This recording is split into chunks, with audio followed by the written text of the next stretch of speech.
ভারত থেকে আসা পানি তোড়ে নজিরবিহীন বন্যায় ভাসছে ফেনী, নোয়াখালী সহ পূর্বাঞ্চলের 10 জেলা। মানবিক বিপর্যয় দেখা দিয়েছে ফেনীতে। এরই মধ্যে তলিয়ে গেছে জেলার 95% এলাকা, বিচ্ছিন্ন হয়ে গেছে বিদ্যুৎ ও মোবাইল সংযোগ।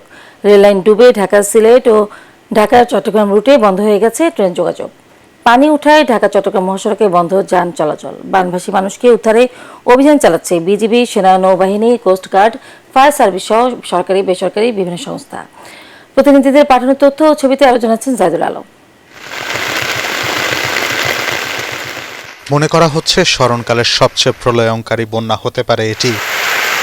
বুধবার ভারতের বাঁধ ভাঙা উজানের পানির তোড়ে মাত্র কয়েক ঘন্টায় ডুবেছে দেশের উত্তর পূর্ব সীমান্তবর্তী সিলেট চট্টগ্রাম বিভাগের অন্তত 10 জেলা।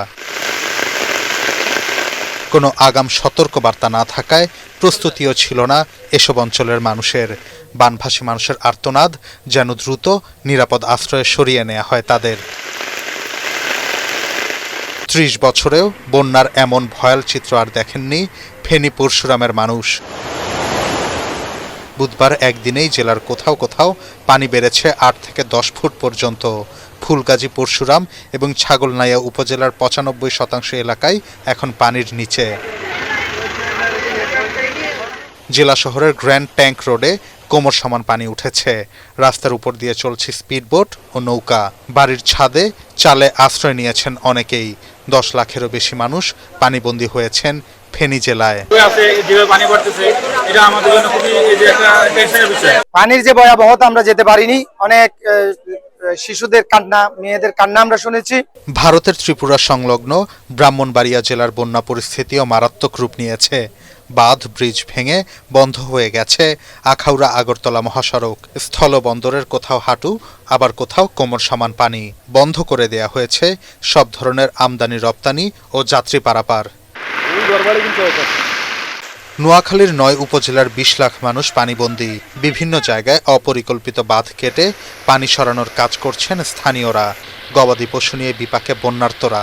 অনেক ফ্যামিলিতে আপনার আজকে 2-3 দিনে ভাত রান্না করতে পারতেছে না। ড্রেন, খাল, বিল অবৈধ স্থাপনা করে আজকে পানি নিষ্কাশনের ব্যবস্থা বন্ধ করে দিছে। প্রত্যেকটি এলাকায় আমাদের পানিতে জলাবদ্ধতা সৃষ্টি, অন্যরকম অবস্থা সৃষ্টি। আমাদের স্কুল আমরা বন্ধ ঘোষণা করেছি এবং লোকজনকে আমরা ইতিপূর্বে আমাদের উপজেলা নির্বাহী অফিসের মাধ্যমে যেখানে তাদের শুকনো খাবারে দেওয়া দরকার সেই শুকনো খাবার আমরা দেওয়ার চেষ্টা করছি। ভারী বর্ষণ ও উজান থেকে নেমে আসা পানির কারণে হবিগঞ্জের খোয়াই নদীর পানি বিপদসীমার উপর দিয়ে বইছে। জেলায় বন্যার পানিতে ভেসে গেছেন অন্তত 2 জন। একই অবস্থা সিলেটেও। পানির তোড়ে রেল সেতুগুলো ঝুঁকিপূর্ণ হয়ে ওঠায় ঢাকা সিলেট রেল চলাচল অনির্দিষ্টকালের জন্য বন্ধ ঘোষণা করেছে রেল কর্তৃপক্ষ। এর আগে বন্ধ করা হয় ঢাকা চট্টগ্রাম রেল যোগাযোগ।